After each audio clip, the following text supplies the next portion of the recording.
Hey guys, Pton here. So today I'll be doing a deck profile for Ling's Oracle Think Tank Imperial Daughter deck. Let's get started. So this video is just going to be like a quick update for Ling's Imperial Daughter deck, because I've actually done a deck profile for this deck quite some time ago. But of course, with the new support from VBT03, which is the Miyaji Academy set, as well as the OTT Trial Deck, this deck has changed quite a bit. And Ling also managed to get a 4th copy of Imperial Daughter as well, so just decided to do a quick update video before the next set, the new set comes out for Oracle Think Tank, which is going to be the Aerial Steed, the Tsukuyomi set, Aerial Steed Liberation set. So let's just go into the deck. Starting first off, 4 copies of Imperial Daughter, main card of the deck, and of course a very good card. So I'm sure you guys already know Imperial Daughter's effect, but if you guys don't know yet, when placed on Vanguard Circle, +1, look at top 2 cards of the deck. Once you can put one of them into your hand and the other one to your soul or the top of your deck. And if you rolled from a grade 3, Imperial Daughter gets 15,000 power and 1 critical. So this skill on its own already makes it such that you either force your opponents to Cardfight Vanguard or make them throw down their entire hand, because OTT is known for their ability to stack criticals on the top of the deck. So with Imperial Daughter, I don't think your opponent wants to really risk it taking damage for Imperial Daughter. So very good skill. Second effect is, once per turn you can soul blast 1 and give one of the units +6,000 power. So the fact that it says gets +6,000 means that you'll be able to hit magic numbers, because OTT is a protect clan, so their grade 2s are 9,000 power, most of them at least. So 9,000 boosted by grade 1 8,000 is 17,000. With the +6k from Imperial Daughter, you're hitting for 23,000. So really useful card. So Imperial Daughter is probably one of the most playable VRs. So even with the new set, which introduces Tsukuyomi to Standard, I've seen some Japanese lists, or rather like players who play Japanese edition, may not necessarily be from Japan, but players who play Japanese, some of them actually do still play Imperial Daughter along with Tsukuyomi, just cause the 15k and 1 crit just really good, and the ability to decide the fate of your top 2 cards is also good. And the thing about Imperial Daughter is that you're able to put a grade 3 from the top 2 cards of the deck into your soul to set up for future effects, which are like Victorious Deer, which I'm going to talk about very soon. But Link's secondary grade 3 for the deck is CEO Amaterasu. No change for this. CEO has always remained at 4 copies until now, but this is probably going to change in the next set with Riley and stuff like that. But anyways, CEO Amaterasu's skill is +1.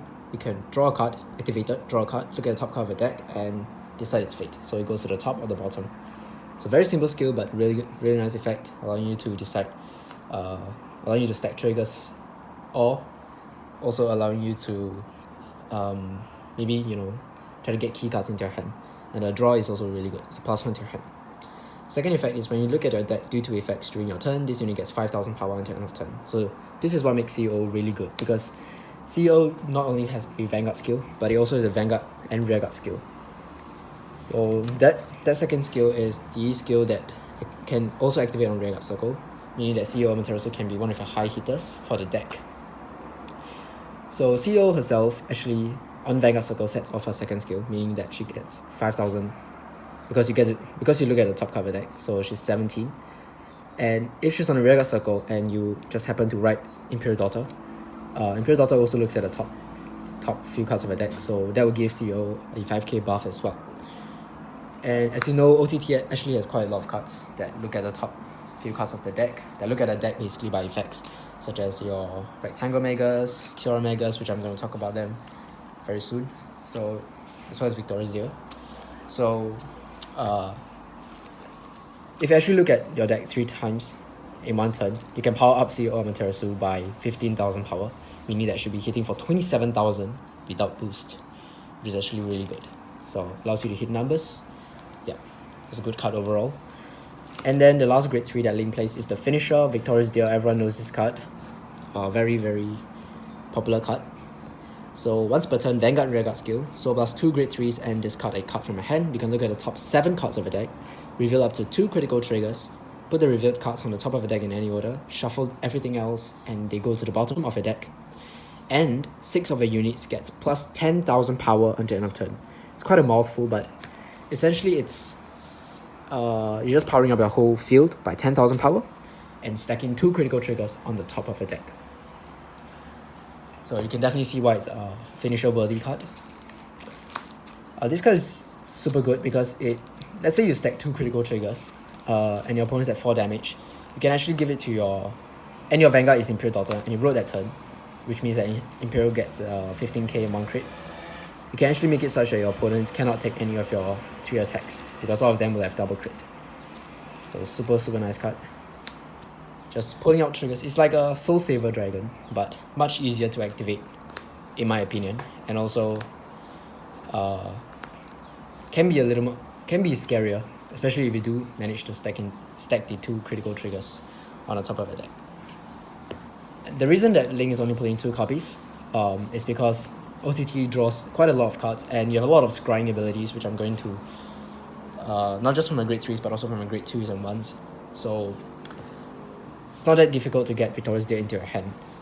So yep, just 2 copies, and you don't really want to be riding into Victorious Day on your first or second grade 3 turn because you basically cannot activate its effect. So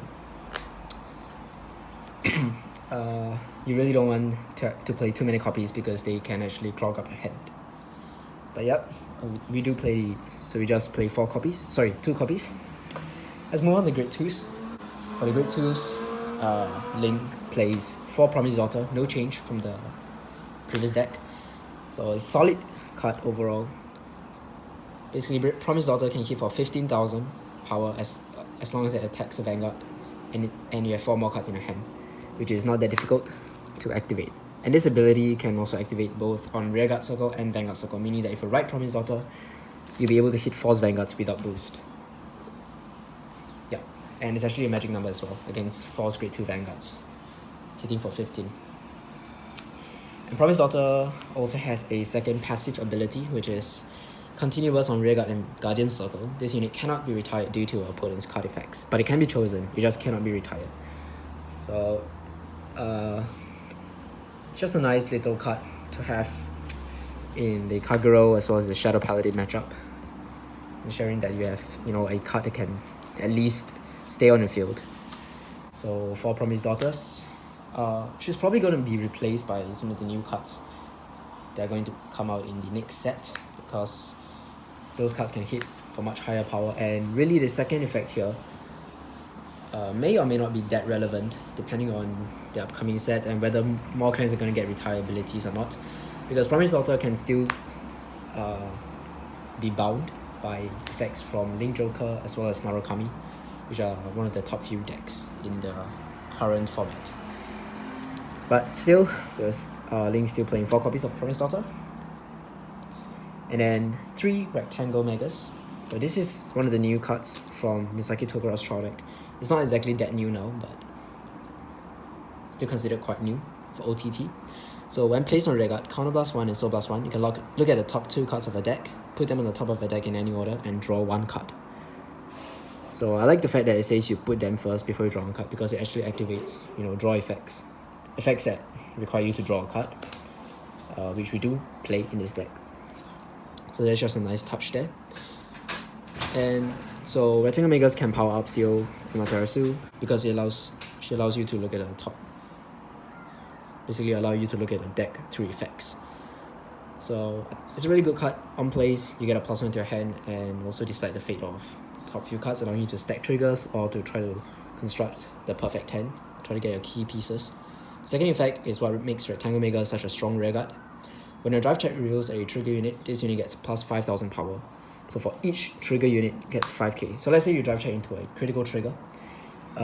Rectangle gets 5k regardless of whether you give the trigger effect to her. But let's say you give the trigger effect to her, she's hitting for 24,000. And if you give the crit to her, she's hitting for 24,000 double crit without boost. It's super good. So Rectangle Megas actually gives OTT some rushing power as well on their grade 2 turns.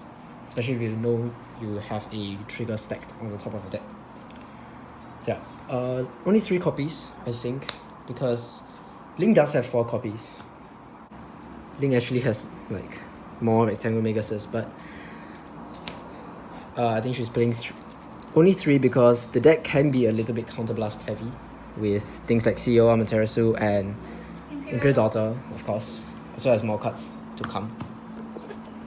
But for the final grade 2s, Ling is playing 2 Battle Sister Tot, a really nice tech choice, as well as 2 Silent Tom, also a very interesting tech choice.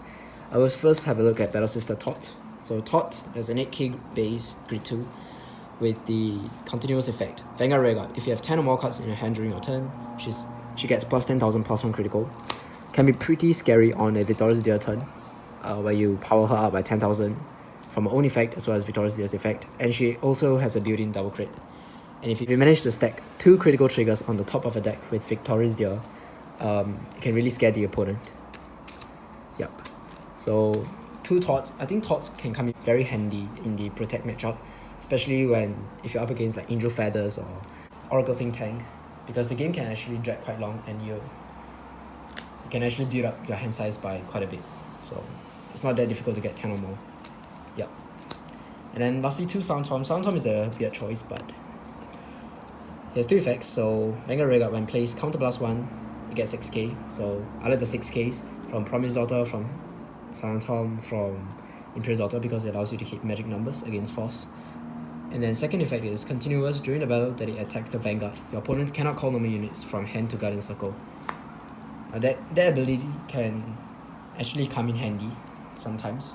Okay, one of the ways you can use Silent Tom is just make your opponent's overguard. So don't use the plus 6k effect, just have an 8k grade 1 boost him, so it'll be hitting for 17,000 to the opponent's Vanguard, which is easily guarded by either grade 1 or grade 2, but because of that effect, your opponent has to guard with trigger units, making them overguard. And Silent Tom is also pretty nice. Let's say for example up against DP and they have die line on the Vanguard, they cannot use their grade 3s to block Silent Tom as well. So it's just one thing you can play around with Silent Tom. But of course, personally I would probably max out Rectangle Megas, just cause even if you don't want to use that first skill, the second skill on its own can make Rectangle Megas a pretty scary rearguard as well. But right now we're playing Silent Tom. With the new support, of course, more cards coming out, more better grade 2s, such as things like Battle Sister Macaron, as well as Maiden of Libra, if you want more draw power, and more high hitting grade 2s. So I will talk about the alternatives at the end of the video, but that's for the grade 3s and the grade 2s. Let's move on to the grade 1s. We start off first with 3 of the best right target, Circle Magus. 2 abilities. One of the abilities is when rolled upon, you can counterblast 1 and draw a card, so that's why it's the best right target. The other effect is Vanguard and Rearguard Circle. When your drive check reveals a grade 2 or greater card, you may put that card on the bottom of a deck. If you do, draw a card. So basically fits OTT's playstyle of trying to get a perfect 10, try to get your key pieces, and basically just makes the deck much more consistent in getting your key cards. Yep, and also increasing your shoe value of your hand in certain situations. So it can come in really, really handy. And then one of Ling's favorite cards, QR Megas, a really nice card. I feel like a lot of OTT players actually play this as well. So Vanguard Rearguard, when placed, look at the top 2 cards of a deck and put.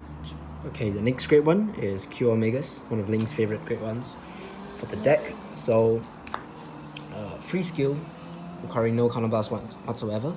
Vanguard Rearguard, when placed, look at the top 2 cards of a deck, and you can put them on the top of a deck in any order.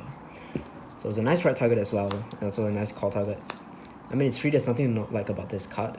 You can always just call it down, look at the top 2, and if you have a CEO or Amaterasu on the field, you can actually power up CEO or Amaterasu by 5k as well.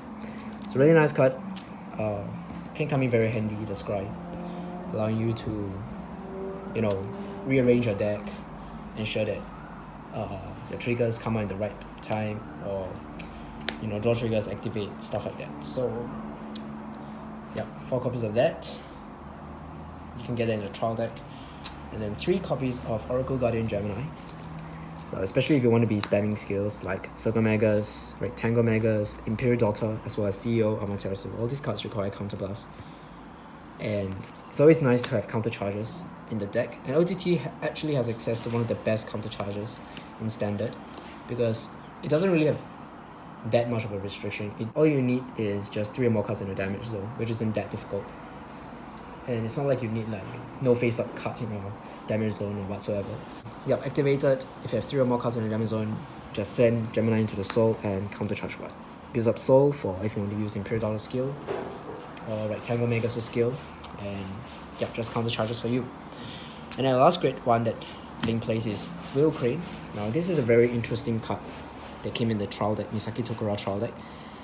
Its effect is when you draw a card, you can put Will Crane into your soul, and 2 rear guards in the front row get plus 10,000 at the end of the turn.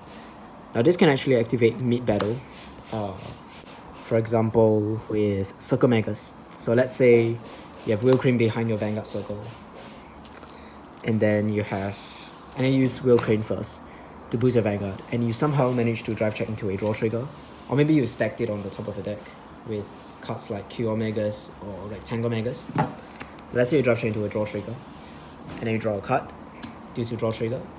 You can actually activate Will Crane's effect, send it into a soul, power up at 2 front row rear guards by 10,000 power, or alternatively, if you do have a Circle Magus on your field and you drive check a grade 2 or greater card, you can activate Circle Magus effect to put it on the bottom of the deck sorry, and draw 1 card. And because you draw a card, Will Crane skill activates, moves it into the soul, and power up your 2 rear guards in the front row by 10,000 power. Which is actually pretty good because it's like distributing 2 trigger effects to your 2 rear guards in exchange for a 6k body. I think it's very worth it, and basically all you need to consider for Will Crane is timing.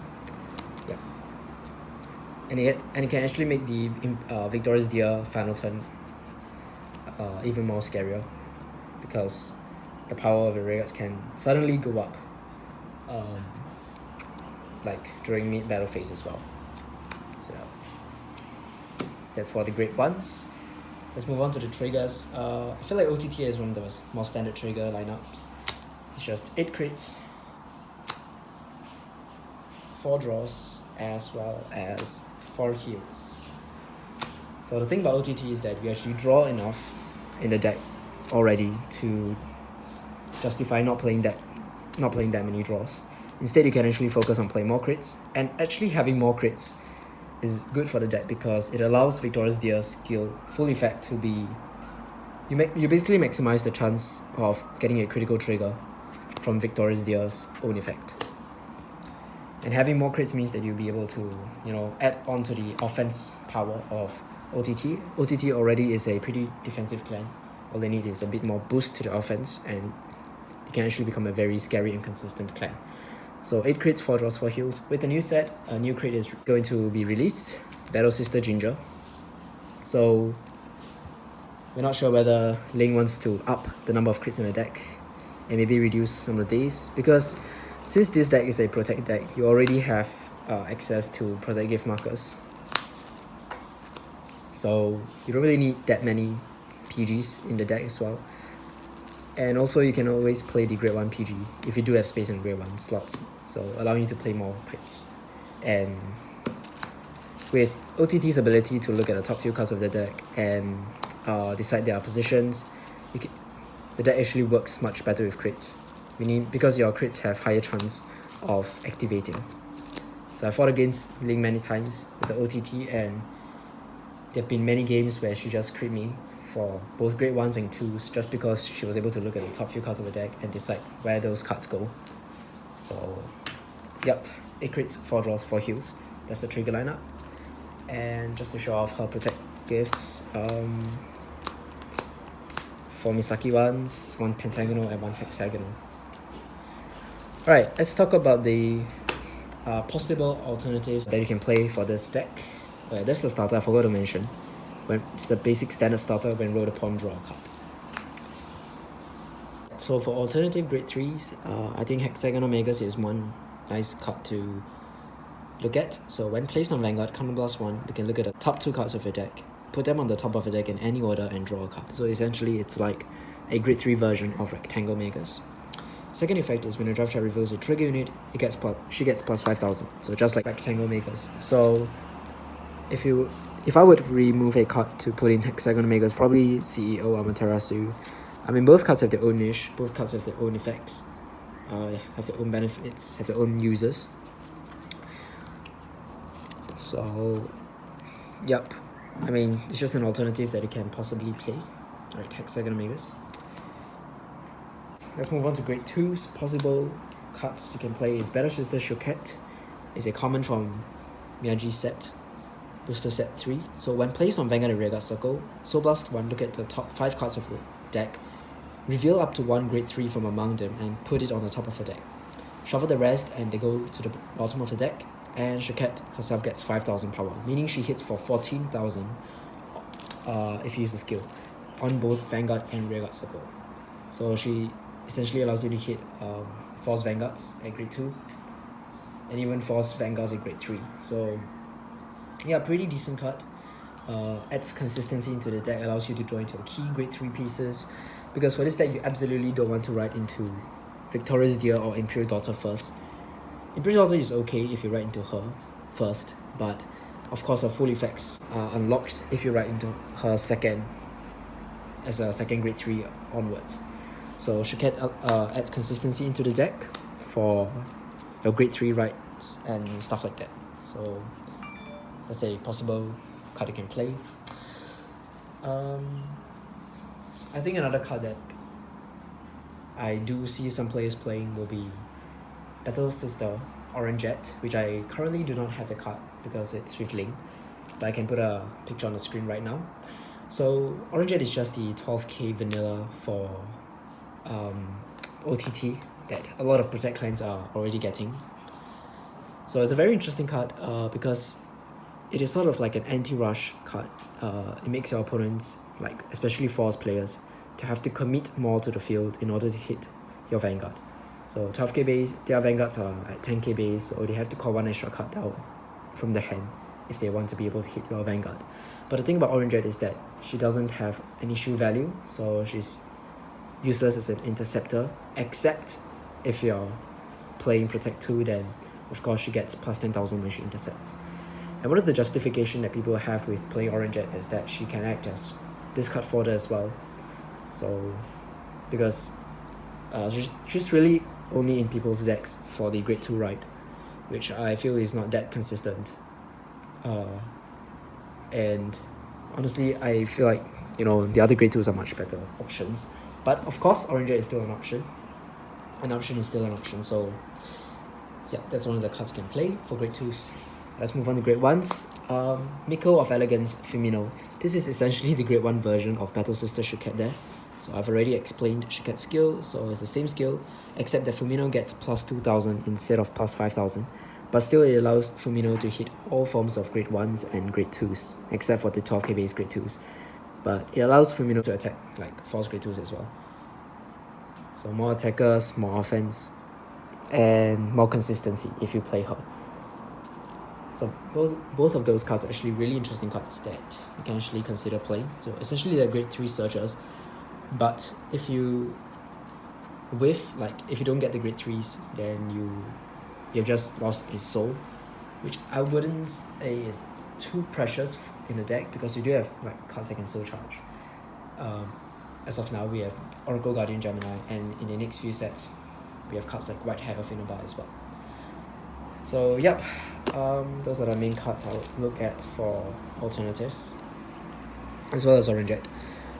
So that basically rounds up the deck profile. I hope you guys enjoyed this deck profile for Ling's Imperial Daughter deck, post VBD03. Of course, with the new set Tsukiyomi, it's probably going to be like a whole new deck on its own. But the thing about Imperial Daughter is that she's very generic, she's very splashable in all OTT decks. So it may be possible that Ling is going to continue playing Imperial Daughter in Tsukiyomi, but of course we have things like Uraili, which she hasn't tested out yet. And we also have things like Hexagon Omegas and CEO Amaterasu that can be good backup grade 3s for Tsukiyomi as well. But that's about it. That's about it for the deck profile. Hope you guys enjoyed. Hope you guys learned something new. Even though this deck profile is quite a late one, right? It's quite a late deck profile since the set has already came out quite some time ago. But I still hope you guys enjoyed. More videos will be coming up soon. So, yep, do stay tuned. Bye guys. Thanks for watching.